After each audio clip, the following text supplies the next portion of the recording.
welcome to E-Town News, जहां आपको मिलेगा daily dose of Bollywood news, fashion trends, TV and social media से जुड़े हर update. A show which gives you the day's lowdown of all the best happenings in the world of glamour. तो इंतजार किस बात का? Let's take a look at today's headlines. कृति सैनन ने social media को क्यों कहा fakest and most toxic place? Film maker S Rajamouli को क्यों करना पड़ा RRR का ट्रायल शूट कैंसिल? क्या सुशांत सिंह राजपूत और आनंद एल राय लॉकडाउन के बाद डिस्कस करने वाले थे एक अपकमिंग प्रोजेक्ट?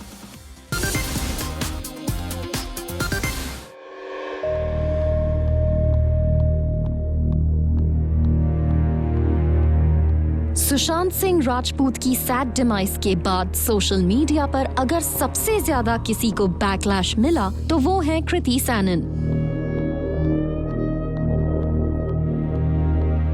और अब अपने एक इमोशनल पोस्ट में सोशल मीडिया ट्रोल्स से लेकर पापराज़ी और ब्लाइंड आइटम्स लिखने वालों से कृति ने पूछे हैं कुछ tough questions.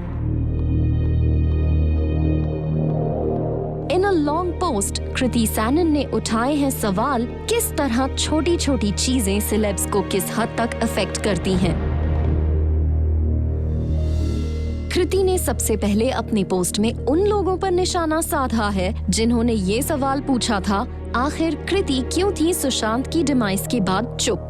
Kriti wrote, "It's strange that the otherwise trolling, gossiping world suddenly wakes up to your niceness and positive side once you are gone.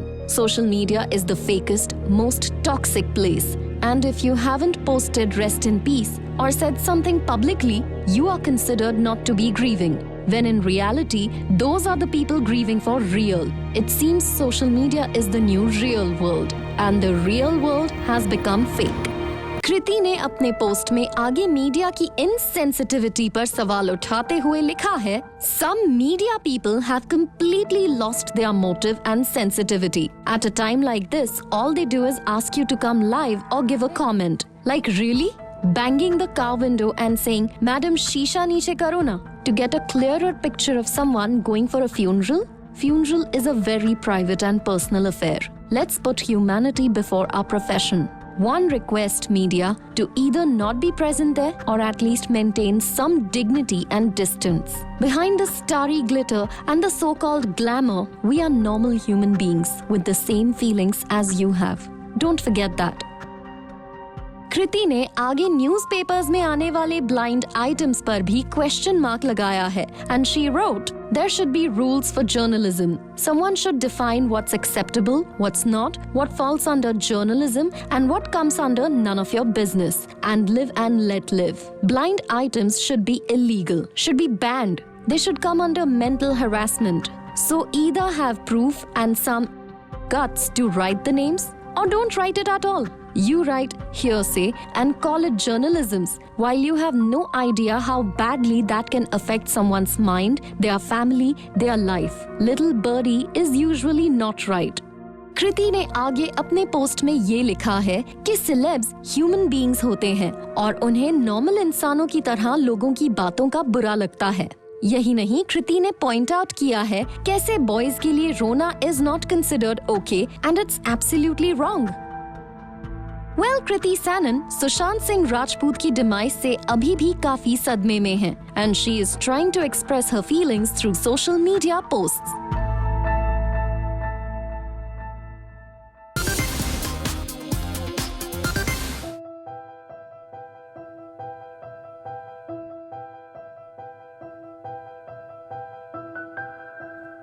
Actor Ali Fazal की मां का हुआ निधन. अली फजल ने इस न्यूज को शेयर किया with his fans with an emotional post. Ali ने लिखा, "I live the rest of yours for you. Miss you अम्मा. यहीं तक था हमारा. पता नहीं क्यों. You were the source of my creativity, my everything. आगे अल्फाज नहीं रहे. Love, अली."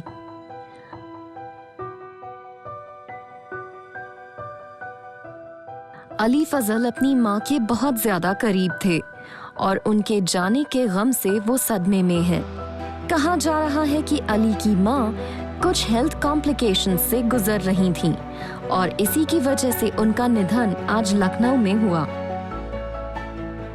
अली की टीम ने उनके बिहाफ पर एक ऑफिशियल स्टेटमेंट शेयर करते हुए कहा है, It is with great sorrow we inform you that Ali Fazl's mother passed away on the morning of June 17, 2020 in Lucknow after quick succession of her health complications. Her passing was sudden and we pray for her peace. Ali is grateful for the love and support of his fans in these testing times. A personal loss of this magnitude also needs silence. He requests his fans and the press for some privacy at this point.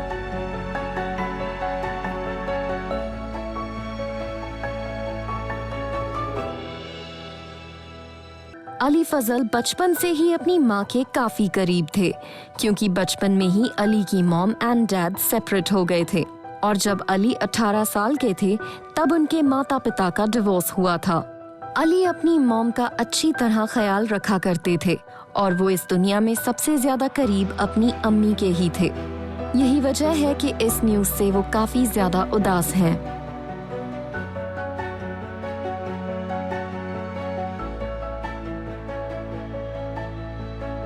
आपको बता दें कि अली फजल अपनी long time girlfriend Richa Chadha से April महीने में शादी करने वाले थे,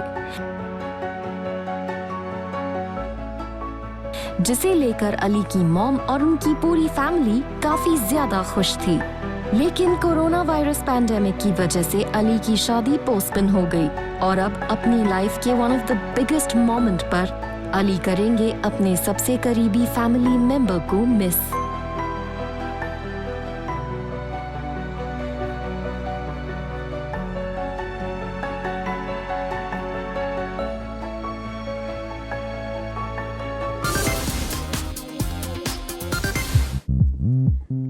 एस राजामौली की फिल्म RRR का ट्रायल शूट हुआ cancel.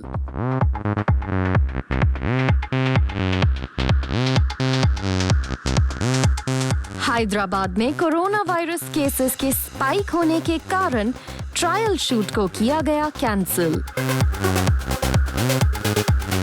Reportedly, the team had planned 2-day trial shoot with dupes to ensure everything takes place as per the new guidelines set by the government of Telangana.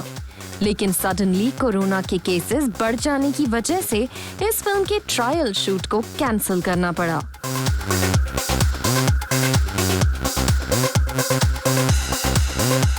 Last week Telangana government ने film और television की shooting start करने की permission दी थी और S Rajamouli ने इसके लिए गवर्नमेंट का शुक्रिया भी किया था। आपको बता दें कि फिल्म RRR बाहुबली के बाद एस राजामौली की नेक्स्ट बिग रिलीज है और इस फिल्म में junior NTR, Ram Charan, Ajay Devgn, Alia Bhatt, Shriya Saran, Olivia Morris और समुद्री कानी नजर आने वाले हैं। वहीं film producer DVV Danaya recently revealed that only 25% of the shoot is still pending. Once the lockdown is over and things return to normalcy, the remaining portion of the film will be shot on a set in Hyderabad. COVID-19 की वजह से ज्यादातर films की shooting रुकी हुई है। ऐसे में अब फिल्म मेकर्स बेसब्री से शूटिंग दोबारा शुरू करने का वेट कर रहे हैं। जहां तक फिल्म की स्टोरी लाइन के बारे में बात करें तो RRR will be a fictional story set in the 1920s pre-independent era and will be based on the lives of two real heroes and well-known revolutionaries, Alluri Sitaram Raju and Komaram Bhim. वहीं film के बारे में बताते हुए S Rajamouli said, "This will be a fictional story on the lives of Alluri Sitaram Raju and Komaram Bhim. There are gaps in the lives of these legendary freedom fighters that we don't know about. We don't know what happened in their lives in these years. It is through this fictional story we'd like to show what could have happened in their lives and what would have happened if they met and bonded." इस film में NTR और रामचरण, कुमारम भीम और अल्लूरी सीताराम राजू के role में नजर आएंगे। साथ ही अजय देवगन और आलिया भट्ट भी इस फिल्म में अहम रोल्स प्ले करते हुए दिखेंगे। वेल, अब देखना ये होगा कि कब इस फिल्म की शूटिंग फिर से रिज्यूम होती है।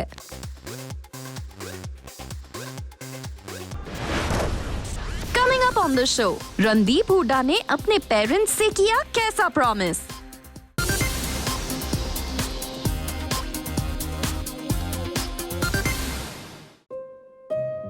मैं कभी ऐसा कोई कदम नहीं उठाऊंगा जिससे मेरे माँ बाबू के चेहरे से ये मुस्कुराहट हटे, चाहे मेरे ऊपर निजी तौर पर कुछ भी बीत रही हो। मेरा वादा है। रणदीप हुड्डा की लिखी ये लाइंस यूं तो उनके माँ पापा के लिए हैं, लेकिन अगर उनके लिखे शब्दों को समझे तो साफ तौर पर ये डिप्रेशन या निजी तौर पर परेशानी झेल रहे लोगों को भी ये समझाने की कोशिश है कि जिंदगी में भले ही कितने भी उतार चढ़ाव आए, पर हमेशा अपने नियर और डियर वंस के बारे में सोचकर कभी कोई ड्रास्टिक स्टेप नहीं लेना चाहिए। अपने मॉम डैड की 49th मैरिज एनिवर्सरी पर उन्हें विश करते हुए रणदीप हुड्डा ने एक और ट्वीट भी किया, जिसमें उन्होंने लिखा, A happy 49th marriage anniversary to my lovely parents, #Asha Huda and #Dr. Ranbir Singh Huda. I would never want to do anything to wipe this smile off their faces, no matter what anguish I might be going through personally. Bollywood के young and talented actor Sushant Singh Rajput की demise के बाद उनके fans और पूरा बॉलीवुड अभी तक shocked है। सुशांत के दुनिया से यूं चले जाने के बाद रणदीप हुड्डा ने भी सोशल मीडिया पर अपना दुख जाहिर करते हुए लिखा था, No matter how many reasons, one reasons, it's still unreasonable. Only good times to remember. #Sushant Singh Rajput. Hope there is peace, bro. ऐसे में आज अपने मॉम डैड को उनकी मैरिज एनिवर्सरी पर विश करते हुए उन्होंने उनसे ये वादा भी किया कि वो कभी कोई ऐसा कदम नहीं उठाएंगे जो उनके माँ बाप को जिंदगी भर का गम दे जाए। सुशांत सिंह राजपूत की दुनिया को यूं अलविदा कहने के बाद आज उनका परिवार गहरे गम में है। विवेक ओबरॉय ने भी अपने एक पोस्ट में सुशांत के फादर और उनकी सिस्टर के उस दर्द को बयान किया जो उन्होंने सिर्फ 34 इयर्स के सुशांत के क्रिमेशन पर देखा था। When I saw his father today, having to light the fire at the cremation, the pain in his eyes was unbearable. When I heard his sister weeping, begging him to come back, I can't express how deeply tragic it felt. Vivek Oberoi ने अपने इस post में ये भी लिखा, Being at Sushant's cremation today was so heartbreaking. I truly wish I could have shared my personal experience and helped him ease his pain. I have been through my own journey of pain. It can be very dark and lonely, but death is never the answer. Suicide can never be a solution. I wish he stopped to think of his family, friends, and the millions of fans who are feeling this tragic loss today. He would have realized how much people care. Suicide कभी किसी problem का solution नहीं हो सकता है। आज सुशांत भले ही चले गए हैं, लेकिन पीछे छोड़ गए हैं ऐसी यादें जिन्हें ना कभी उनका परिवार भुला सकता है, ना उनके फैंस, ना ही उनके करीबी दोस्त।